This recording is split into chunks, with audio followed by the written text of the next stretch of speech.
Chronicus de lo Cotidiano, my partner, through their actions, caused my reunion with a former love. I never thought I'd see Sophia like this again. The last few years had passed without much contact after high school. Sure, a few texts here and there, but nothing close to what we used to be. People change, I did, but still, there I was at the party, and I couldn't help but notice how everything in the room seemed to freeze for a second when she saw me. Even though I'd been dating Valentina for months, I still felt that strange feeling, almost as if time hadn't passed. The three of us were classmates throughout high school. Sophia and I were close during freshman year, as she gave me advice on how to woo the girl I was dating at the time. Although I never got anywhere with that girl, it was something that allowed us to get to know each other a lot better. Valentina, on the other hand, hung out with a different subgroup than ours. I always tried to talk to everyone in class, and that helped me build better relationships with many of them. But over time, Valentina began to develop feelings for me.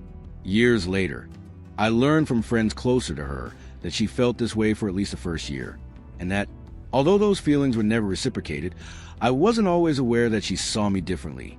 Although the three of us had romantic relationships, to varying degrees, nothing major happened. It was during our second year that Sophia's friends and my friends shared the same seating area in the lounge, which made both groups of friends get along much better. This gradually led me to develop feelings for Perla. It wasn't just a physical attraction, but I got to know her much better, and those feelings grew. For almost a year, I tried to work up the courage to confess it to her, but I never did. What I felt for Sophia was strangely strong. I couldn't explain it very well, but something inside me told me I should be with her. At almost 26, already with a good job and a few failed relationships, I started dating Valentina. It all started when I saw one of her Instagram stories, showed her going for a run or exercising. I don't remember exactly. Although I already knew Valentina was a very active person, that story made me think I needed a change in my life too. I decided to write to her and ask for some advice on how to start training without expecting too much. To my surprise, she offered to join me for workouts from time to time, and she could teach me some exercises and other things she knew. That's when we started spending more time together, and little by little, our relationship began to change. Returning to the party, I have to say I wasn't expecting Perla's reaction. I saw her gaze searching for me as I walked in, and without much thought, I walked over to greet her. But something about her attitude disconcerted me. It wasn't the warm greeting I was expecting, but quite the opposite. She was rude and curt, something I hadn't experienced with her before. I didn't know how to explain it, but at that moment, something inside me made me decide, without saying a single word, to walk away. I didn't understand why, but I didn't feel right in that situation. I walked away from Sophia without saying anything, hoping to find a way out of this with someone I knew. However, it wasn't long before I realized Valentina was watching me from afar. Her eyes followed me, and I couldn't help but feel trapped in that gaze. What would she think of me? I decided to approach her, but when I got there, I realized that Valentina also had a somewhat cold demeanor, as if something was bothering her. I wasn't like her, not at all. Why did you go say hi to her first? The question came out almost unintentionally, and the tone in which she said it made me realize it wasn't just innocent curiosity. It was a kind of disguised complaint. I was silent for a second, trying to process what I had just heard. I didn't fully understand why she had asked me that, but something in her demeanor told me she was upset. Maybe something was simply bothering her. Valentina, I didn't see you. It was just that Sophia was the first person I knew when I arrived. I didn't mean to be rude or anything, I just didn't see you. It seemed natural to greet her first. I explained, trying not to sound so defensive, even though I felt a little uncomfortable. Sure, I didn't want to hurt her, but it was clear something had changed in the dynamics of the evening. Valentina looked at me intently, but instead of showing understanding, she crossed her arms and said with a cold tone, "Take your excuses somewhere else." And with those words, she turned around and turned her back on me, completely ignoring me. At that moment, my mind started spinning. I remembered so many times I had allowed someone else to ruin my days. I thought about how I had let other people's insecurities affect my mood. But something inside me told me that tonight wasn't going to be one of those times. I wasn't going to let anything or anyone ruin that moment for me. I decided to get away from where they were. After my attempt to distance myself from the situation with Valentina and Perla, I decided to go find my closest friends and try to relax. I needed some company so the night could continue without further tension. Minutes passed, and we began to enjoy the party. Raul and another of our friends decided to go to the bar to get more drinks for the group. In the group, we began to notice that Raul and the other friend in our group had been taking longer than usual. It was just as some people started to talk about going to get them when suddenly we heard shouting coming from the bar. It was hard to understand what was happening, but we could hear raised voices trying to calm a couple of men. We approached quickly, and when we arrived, we couldn't believe what we saw. Raul and Juan were pushing each other, completely out of control. Although the chaos was evident, it wasn't until I saw their faces that I realized who they were. Raul was agitated, and Juan seemed to be enjoying the situation more than usual, probably influenced by the alcohol. At that point, I intervened in the shoving. Raul had always been calm, and from what I could see, the situation had spiraled out of control due to a combination of alcohol and unresolved memories. Cautiously, I approached him and tried to speak to him in a low, calm voice. Raul, upon seeing me, seemed to calm down a bit, and after a few tense moments, I managed to calm him down completely. Everyone calmed down, and the atmosphere at the bar relaxed. For a moment, everything seemed back to normal. Valentina, like everyone else at the party, had noticed what had just happened. Seeing her, I immediately realized that, since I was calming Raul down, she might think the problem was with me. Sometime later, Valentina approached me, and her attitude was completely different. Her face didn't show a hint of concern, only distrust. It was then that she told me that Juan had apparently told her something completely different from what had actually happened. According to her, we had confronted them. Raul and Juan, as I mentioned, had a complicated history since their last high school soccer tournament. And for what I learned later from Perla, it all started as a simple conversation at the bar where they started reminiscing about old times. At first, the conversation was lighthearted, with everyone reminiscing about old times, but little by little, the conversation began to take an unexpected turn. It was then that Juan, already influenced by alcohol, cracked a joke that didn't go down well. With a somewhat mocking smile, he said, "I wish I'd actually hurt you. That way I'd have done you a favor." Although he said it jokingly, the phrase had an immediate impact. Juan, apparently understanding the impact of his words, continued in a mocking tone. Raul couldn't ignore what Juan had said, and although they tried to continue the conversation, the tension was evident. Raul gathered his courage and replied, "It's incredible that even like that, you two couldn't stop being such useless losers." Juan immediately pushed Raul, and that's when the scream started and we realized what was happening. Now, Juan is a partner of one of Valentina's best friends, and I suppose he decided to lie to avoid embarrassing them. Valentina, in a cold voice, told me she didn't want me to get any closer to her, that she couldn't trust what was happening. Her closed-off attitude surprised me even more when, without giving me a chance to explain anything, she started to walk away. Desperate to clear things up, I followed her a few steps and, tired of everything, said, "I don't know how all this happened, but I had nothing to do with it. I was just trying to calm Raul down. That's all." She didn't even look at me and, without pausing, answered with a simple, "Leave me alone." I stood there, speechless, as she walked away, leaving me with only a feeling of frustration. Despite what happened with Valentina, I decided not to let it ruin the rest of the night. I convinced myself it wasn't worth it to keep dwelling on her, so I focused on my friends and enjoying what was left of the party. We laughed, drank, and talked nonsense as if everything was fine. Little by little, the party began to die down. The music was still playing, but the energy in the place was no longer the same. That's when we decided it was time to leave. As we headed out, one of my friends, who'd had a bit too much to drink, told us he needed to use the bathroom before we left. We decided to wait for him outside, but when I noticed he was a little unsteady, I decided to go with him to make sure he didn't have any problems. He asked me to hold his beer for him while he went inside, and without much hesitation, I took it and leaned against the wall, waiting. Just then, Juan came out of the bathroom. When he saw me there, his expression immediately changed. He wasn't under the influence of alcohol as he had been before, and he seemed more aware of what had happened.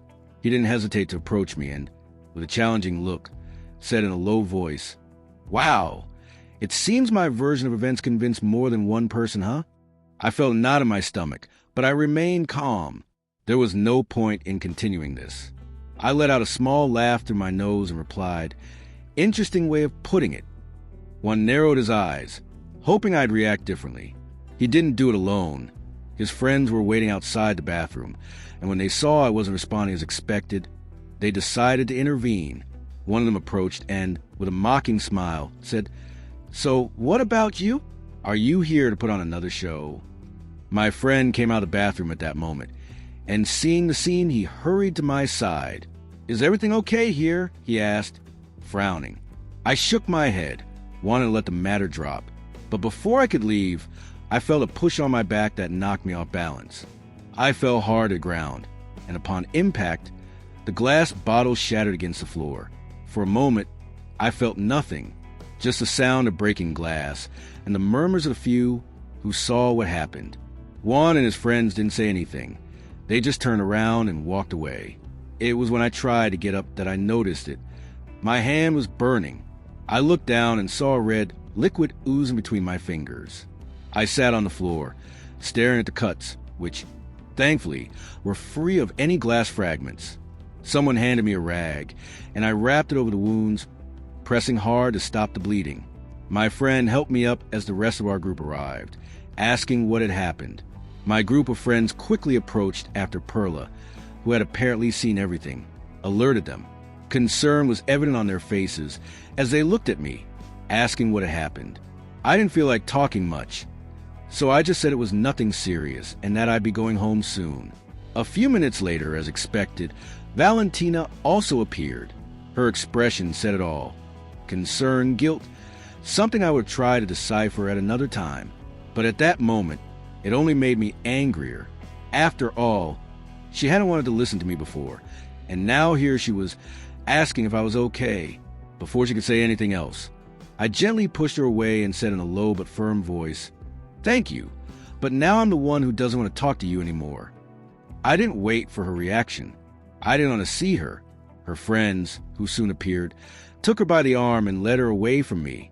Sofiano hesitated to approach again, this time with a new cloth to cover the wound. "Let me see," he said, and although I shook my head, he ignored my refusal and gently took my hand. I felt a slight sting when he removed the old cloth. "Even though it's not bleeding anymore, you're going to need stitches," he commented confidently. "The wound is bigger than it looks. You should go to a health center." I huffed, tired of the situation. I didn't feel like going anywhere. "It's not that big a deal," I replied, but she gave me a disapproving look. They spent a few minutes trying to convince me, but I remained firm in my decision not to go. Sophia, who hadn't left my side, said, "If you're not going, at least let me do it," she proposed without hesitation. "We can go to my vet. I have what I need to suture you there." For a moment, I hesitated. At any other time, I would have rejected the idea without a second thought, but with everything that had just happened, I felt exhausted. There was something about the way he said it, about his certainty, that made me agree without too much resistance. I nodded, not entirely sure why I was doing it. Maybe it was just a feeling. Maybe I just wanted to get out of there as quickly as possible. Sophia's car had a subtle scent of lavender, but even with the pleasant fragrance, the atmosphere inside felt heavy. I stared out the window, trying to distract myself, when suddenly, the memory of our first meeting hit me hard. I shifted in my seat and let out a sigh before speaking. "I think it's best to forget about it. You don't have to drive me. I can go somewhere else." Perla, without taking her eyes off the road, responded decisively. "Don't be dramatic, Nicholas. It won't take us long." His firm tone made it clear he wouldn't take no for an answer. I decided not to press the issue, even though the discomfort only seemed to increase with every mile we traveled. After a few minutes of awkward silence, she broke it. "I didn't think we'd ever speak again, much less like this." His comment made me clench my jaw. I knew where he was going with this, and the last thing I needed was to relive that episode. What's this about? I replied, clearly annoyed. I'm just saying, maybe things weren't the way they should have been between us. I let out a dry laugh and tilted my head. I've been blamed enough today for things I didn't do. I'm not going to dwell on this anymore. She was silent the rest of the way, and so was I. When we arrived, Sophia turned off the car and turned to me before getting out. Wait. I didn't respond, but I didn't try to leave either. I know I owe you an apology, he said firmly. I got carried away by what someone else said at the time, and I didn't know how to fix it afterward. I didn't know what to say. Something inside me snapped at that moment. The last thing I expected was an apology, let alone one that sounded so genuine. I looked into his eyes, and for a second, I felt they were the same as always. The same honesty he used to speak to me years ago. The same honesty I once trusted. I nodded before speaking. Try not to sound too cold. Don't worry, Pearl. I know what you're like. You know I don't hold a grudge easily, especially not with me. I stared ahead and let the feeling of relief slowly dissipate. Besides, you've done enough for me, bringing me here and treating the wound. Sophia smiled, and for a second, her eyes shone in a peculiar way, as if she had found something in her memories that only she understood. We got out of the car and entered the vet's office. As I settled onto the stretcher, I felt the pressure of what had happened, of everything I hadn't said, and Sophia's words kept swirling around in my mind. As he began to stitch up my wound, I couldn't help but ask, still somewhat cloudy, what did they tell you? Who was it that told you all this? Perla, at first, seemed reluctant to answer. Her gaze shifted, and she didn't look at me directly. But after a few seconds, she sighed and began speaking cautiously. Before the party, I was texting Valentina to see if she would come and meet me there. I stood still. I couldn't believe Valentina was involved in all of this. And what did he say to you? I asked, trying to keep my voice from sounding so thick with confusion. He told me, yes, that he would go, but that he would be with you. Sophia hesitated for a moment, as if the words were difficult for her. Then he told me that maybe you didn't want to go to avoid running into me. What else? She sighed again and, in a lower tone, continued. He confessed to me that when you met again, you confessed to him that you had feelings for me years ago, that you couldn't tell me, and that after that, you felt resentful toward me. I continued staring at the wall, not reacting immediately. After everything that had happened that night, I didn't want to carry any more weight than necessary. I took a deep breath and replied calmly. I didn't expect Valentina to betray my trust like that. Sophia nodded slightly, not showing surprise. She seemed to have anticipated my reaction like that. But on the other hand, I continued, still calm. I'm glad to have that weight of never having confessed to you lifted from my shoulders. As I said that, I felt a slight lump in my throat. For a moment, something inside me seemed to awaken, as if those words had brought back an echo of feelings I'd thought buried. I flinched slightly, almost unconsciously. Just then, Sophia finished suturing and took the opportunity to turn around and grab something to bandage my hand. However, I noticed a slight smile she tried to hide, which made me think there might be something there. He finished bandaging the wound, and we continued talking while he put away the supplies he'd used. The conversation turned to the party, and that's when I found out what really happened between Roel and Juan. I, in turn, told him everything that had happened with Valentina. However, as I spoke, I noticed that Sophia seemed uncomfortable every time I mentioned her. When I finished, I approached her and, in a more relaxed tone, said, "Let's put that behind us for tonight." After that, we left the vet, and he drove me back home. The drive was calmer, without the tension that had been there at the beginning, although I still had a lot on my mind. For the first time all night, I felt the weight on my shoulders a little lighter. When she pulled up in front of my house, I sighed and turned my head slightly toward her. I wanted to thank her for everything she'd done, but before I could say a word, our eyes met. In that instant, I felt the air thicken and the fatigue of the night completely dissipate. I don't know if it was the warmth of her expression or the fact that, after all, I still recognized the same Sophia as always. The only thing I knew for sure was that, without thinking too much about it, I leaned forward a little, and she did the same, and yes, we kissed. The kiss was slow, but at the same time charged with intensity one hadn't expected, as if somehow I'd been waiting for it for years without realizing it. I felt no doubts or hesitations, only an overwhelming peace, as if something had finally fallen into place. As we separated, I exhaled softly, and before I could stop myself, I blurted out sincerely, "I still have feelings for you. I like you, Perla." Sophia blinked a couple of times, surprised at first, but then a faint smile spread across her face. "I really like you too, Nicholas." I ran a hand down the back of my neck, still processing what just happened, but unwilling to ignore it. "If you'll allow me, I want to keep seeing each other and see where this leads." She didn't respond immediately, but her expression spoke volumes. It wasn't necessary to name her yet, but what had happened between us that night made it clear that something had changed. When I got out of the car and she said goodbye with one last smile before driving off, I thought about everything that had happened again. While I had initially wanted to believe that Valentina hadn't acted with malicious intent, what she said to Sophia completely shattered my trust in her.